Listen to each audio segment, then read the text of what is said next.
आज़ाद कश्मीर की जो अहमियत है हमारे लिए वो किसी से ढकी छुपी नहीं, लेकिन ये 4 बरसों में 4 वज़ीर आज़म क्या कर रहे हैं हम कश्मीर के साथ?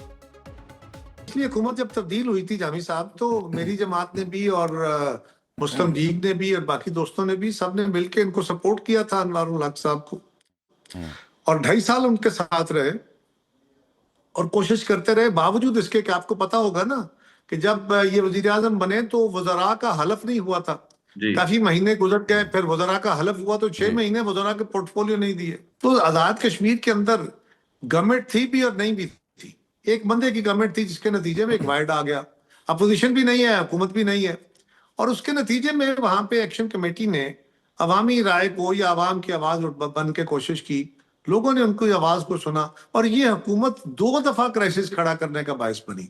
एक दफा क्राइसिस खड़ा हुआ, फेडरल गवर्नमेंट ने इंटरवीन किया, 21-22 अरब रुपए का, बल्कि शायद इससे भी ज्यादा का पैकेज दे के उनके मामला को एड्रेस किया, और बाकी जो चीजें थी जो कश्मीर गवर्नमेंट ने हल करनी थी वो हल नहीं हुई। फेडरल गवर्नमेंट का पैसा तो चला गया, वो हल नहीं हुई, जिसके नतीजे में दोबारा एक आवाज उठी, वो तहरीक, उसको सेटल नहीं किया जा सका, उसको टाइमली हैंडल नहीं किया गया, फिर फेडरल गवर्नमेंट को इंटरवीन करना पड़ा, और जाके बड़ी मुश्किल से हम एक बड़ी कत्लो गारत हो गई, लोग दोनों तरफ से, यानी सरकारी जो एजेंसियां थी उनके लोग भी बुलेट इंजरी से दसियों की तादाद में जख्मी हुए, शहीद हुए, इसी तरह दूसरी तरफ से भी लोगों की जाने गई।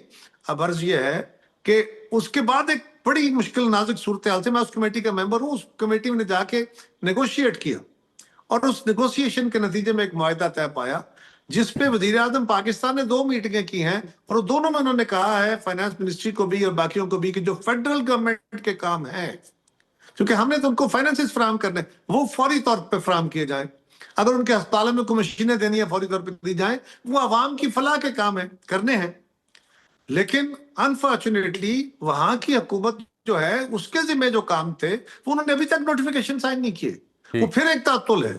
अगर यही सूरत हाल जारी रहती है तो वो कमेटी जो है कल एक फिर कहती है, इसको बहाना बना के कहे कि जनाब ये तो हमारे साथ किए गए वादे ही पूरे नहीं किए गए, वो फिर मैदान में आ जाए, क्या करें। लेकिन थर्ड क्राइसिस में फेडरल गवर्नमेंट किस मुंह से जाएगा? कायरा साहब, ये उस कमेटी के साथ जिस मुआहदे की आप बात करें, क्या उसमें बैन सुतूर ये भी तय था कि हुकूमत भी बदली जाएगी और फिर फॉरवर्ड ब्लॉक के साथ भी पीपल्स पार्टी की मुलाकातें हो रही हैं? क्या नंबर आपके पास पूरे हैं? मौजूदा वज़ीर आज़म जो हैं ये क्या इस्तीफा देंगे या आप तहरीक अदम एतमाद लाएंगे?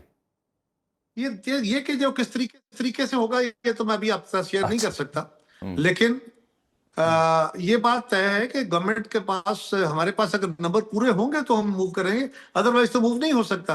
अगर नंबर ही पूरे ना हो तो फिर कहां से लेंगे नंबर हम? कोई यहाँ जोर जबरदस्ती तो नहीं होती ना जी, नंबर होते हैं। सो वो नंबर पूरे हैं और होंगे तो आगे बढ़ेंगे।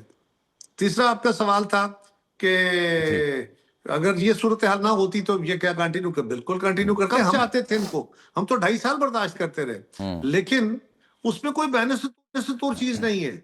उस मुआहदे के बाद भी अभी तक अगर ये सारा कुछ तात्तुल आगे बढ़ रहा है तो इस डेडलॉक को एक और बड़े क्राइसिस की सूरत में, यानी पहले क्राइसिस हुआ, फिर उससे एक बड़ा क्राइसिस हुआ जो बहुत घिनौना था, उसके बाद तो फिर खुदा न खास्ता कोई ऐसी कैफियत होगी जो किसी सूरत टॉलरेबल नहीं है। तो इस हुकूमत को सबने इत्तेफाक राय से फैसला किया कि ये हुकूमत तो बहरहाल भेजनी चाहिए। और आपको पता है जामी साहब कि इलेक्शन से चंद माह कबल हुकूमत लेना कोई दानिशमंदी नहीं होती, ये बहुत बड़ी रिस्पॉन्सिबिलिटी है। जहां पे एक मसाइल का अंबार है, एक कमेटी के मुतालबात हैं, लोगों की ख्वाहिशात हैं, और उसमें आप 6-8 महीने की एक हुकूमत लेने जा रहे हैं, ये बहुत बड़ी रिस्पॉन्सिबिलिटी। मुस्लिम लीग ने इसीलिए पहलू तय किया कि हम गवर्नमेंट में नहीं आएंगे, लेकिन हम क्या करें, हम भी गवर्नमेंट में ना आए तो फिर वहां क्या होगा? वहां तो एक तात्तुल आ जाएगा।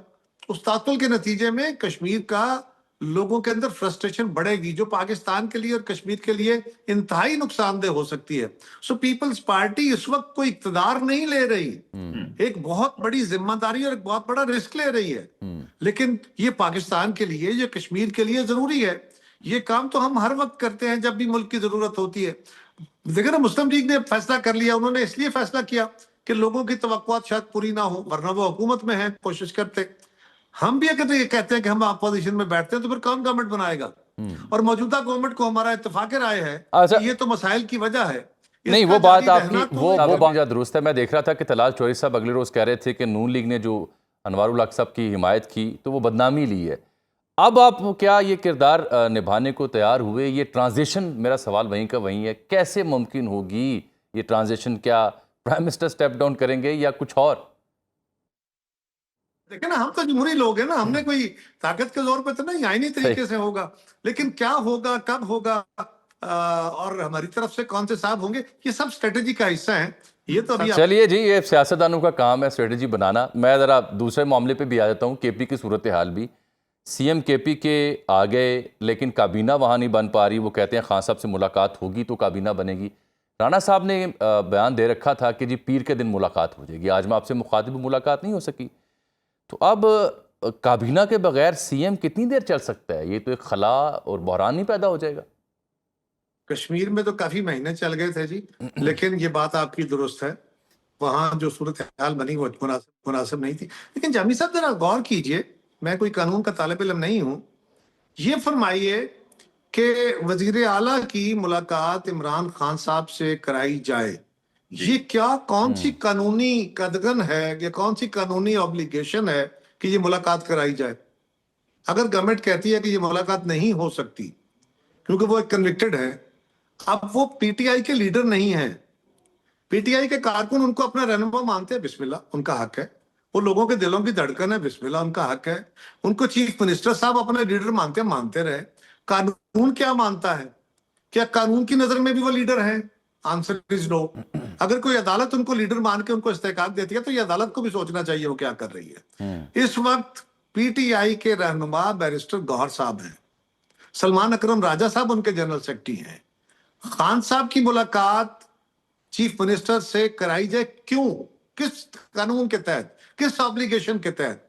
एक कन्विक्टेड कैदी की सूरत में उनके साथ मुलाकात या फैमिली करती है, उनके वकला करते हैं, या जिनको कानून इजाजत देता है। ये कहां से आ गया कि उनकी ख्वाहिश है? पिछले भी सीएम कहते रहे, ये भी कहते जा रहे हैं, हम भी ये कह रहे हैं कि जी करा दें तो क्या हर्ज है? भाई अगर अच्छा माहौल हो, आपस में बेहतर ताल्लुकात कार हो, इख्तलाफ बेशक हो, तो फिर चीजें और तरह चलती हैं। लेकिन अगर स्ट्रिक्टो सेंसो आप भी अपनी अपनी रवायतों से हट के आगे बढ़ के हार्ड लाइन लेके चल रहे हो, और इधर से भी ये होगा जी ठीक है जो कानून कहता है वो करे, तो फिर कानून तो यही कहता है ना। खान साहब के साथ मुलाकात चीफ मिनिस्टर केपी के की कि मैंने अपने लीडर से मिलना है, इसकी कोई कानूनी प्रोविजन तो नहीं है। क्यों कराई जाए मुलाकात? फर्ज करें उनको चाहिए कि वो ऐसा काम ना करें, वो उनकी हमशीरा जो जाके उनको मिलती हैं, उनके जरिए उनके वकला उनको मिलते हैं, वो अपने चेयरमैन से, वो अपने जनरल सेक्रेटरी से, उनकी पूरी कायरा टीम बैठी है, उनसे मुशावरत करें, और उस मुशावरत करने के बाद अपनी काबीना तश्कील दें। चलें, ये आपकी अगर दलील ये नहीं है आपकी तो दलील अपनी जगह जो दुरुस्त कानून होगी कि गवर्नर केपी में कुंडी साहब वो कह रहे हैं कि मुलाकात हो जाए तो हरज नहीं है। मैं तो ये पूछ रहा हूं किस कानून के तहत है ये जो है कि मेरी मुलाकात कराई जाए, ये मैंडेटरी है, ये मेरा इस्तेकाक है? क्या इस्तेकाक है? कैसे? ये कानूनी कब से हो गया? ये जिम्मेदारी कहां से आ गई? ये काम मैंने तो पहले कहा ना कि वो लोग मिल सकते हैं जिनको कानून इजाजत देता है, फैमिली होगी, वकला होंगे, या जिनको कानून इजाजत देता है। अब वो ये तो बता देना इनका इस्तेकाक कहां से? गवर्नमेंट ऑफ द डे की तो ये ख्वाहिश है कि ना मिले, इसलिए कि दो वो भी कानून का एक्सट्रीम इस्तेमाल कर रहे हैं। दूसरी तरफ से भी इंतहा पसंदी की बातें हो रही है, वो कहते हैं छोड़ेंगे नहीं, उठा के फेंक देंगे, लड़ पड़ेंगे, ये कर देंगे। इस हालात में कोई कॉर्डियल बातें होंगी? इस हालात में तो बातें होंगी कानून की, और कानून की नजर में अगर ये मुलाकात होनी जरूरी है तो वो बता दिया जाए क्यों। तो कायरा साहब, अगर मुलाकात नहीं होती तो ऑब्वियसली नज़र भी आ रहा है कॉन्फ्रंट्रेशन मज़ीद बढ़ेगी। और ये उस सूबे की हम बात करें जहाँ पहले ही मामलात अमन व अमान की सूरत में हूँ, वो ख़राब हैं, तशवीशनाक खबरें वहाँ से आती हैं। इस तरह नहीं चीजों को देखना। मैंने पहले कहा ना, माहौल बेहतर हो, वो भी जरा थोड़े से हदूद के अंदर अपोजिशन कर रहे हो, यहाँ से भी हदूद के अंदर एक रवैया इख्तियार किया जाए, तो फिर आपकी और मेरी बात में कोई वजन आ जाएगा। जब दोनों तरफ से, एक तरफ से इंतहा होगी तो दूसरी तरफ से भी इंतहा होगी। हाँ, एक है कानूनी कदगन है तो बिल्कुल उनका हक है। उनकी फैमिली को अगर वो जाके मिलना चाहते हैं तो जो कानून कहता है उनको मिलने देना चाहिए। अब चीफ मिनिस्टर साहब किस कानून के तहत मिलना चाहते हैं? कहां उनका ये इस्तेकाक बन गया? और क्या इमरान खान साहब कानून की नजर में, मैं आवाम की नजर में नहीं कह रहा, आवाम के वो हीरो होंगे, उनके लीडर होंगे, और अपने उनके एमपीएस के भी लीडर होंगे, उनके एमएनएस के भी लीडर होंगे, उनके चीफ मिनिस्टर के भी, सब कुछ होगा। क्या कानून उनको लीडर मानता है? क्या कानून उनकी हैसियत को मानता है? क्या कानून उनको पीटीआई के सरबराह के तौर पे तस्लीम करता है? और क्या कोई कानूनी प्रोविजन है कि चीफ मिनिस्टर साहब उनको बहुत मिलेंगे बहुत बहुत और जनाब फिर- कमर जमान कायरा साहब, ये आपकी राय थी, आपकी दलील थी। पीटीआई के चाहने वाले या उनके जो क़यादत है या उनके चीफ मिनिस्टर हैं, वो उनकी राय से मुख्तलिफ हो, वो समझते हैं कि उनका बुनियादी हक़ है कि उनकी मुलाकात उनके रहनुमा से करवाई जाए। वो पार्टी के बानी चेयरमैन हैं, उनकी हिदायत के बाद वो काबीना बनाना चाहते हैं। उन्हीं की हिदायत पे सीएम स्टेप डाउन हुए अली मीन गंडापुर और नए सीएम का इंतखाब अमल में आया। दूसरी जानिब जब हम कश्मीर की बात करते हैं तो ना सिर्फ मौलाना फजल रहमान से बिलावल भुट्टो जरदारी मिले, बल्कि इस वक्त भी जब हम आपसे बात करें तो ईवान सदर सियासी सरगर्मियों का मरकज़ बना हुआ है। वहाँ राजा अनवारुल हक साहब इस्तीफ़ा देते हैं या उनके ख़िलाफ़ तहरीक अदम एतमाद आती है। अभी तक सूरत हाल क्लियर नहीं है, लेकिन आज गुफ्तगू जो हमने कायरा साहब से की उससे ये मामला ज़रूर तय हो गया कि they are all set people's party to form their government in Azad Kashmir. और फिर वहाँ पे चुनाव भी आने वाला है। इस बीच एक्शन कमेटी के मुतालबात भी आपके सामने थे। तो जो कुछ भी हालिया बरसों में आज़ाद कश्मीर की सियासत के साथ हुआ, उसके नताइज को मुस्बत बरामद नहीं हो सके। बेहतर है कि इस खत्ते को कश्मीर पाकिस्तान से है, पाकिस्तान कश्मीर से है, यहाँ सियासी तजुर्बागाह की बजाय एक मुस्तकिल हुकूमत, एक स्टेबल हुकूमत जो है उसके क़याम को तरजीह दी जाए और उसको यकीनी बनाया जाए ताकि आवाम को भी एतमाद हो उस हुकूमत के ऊपर।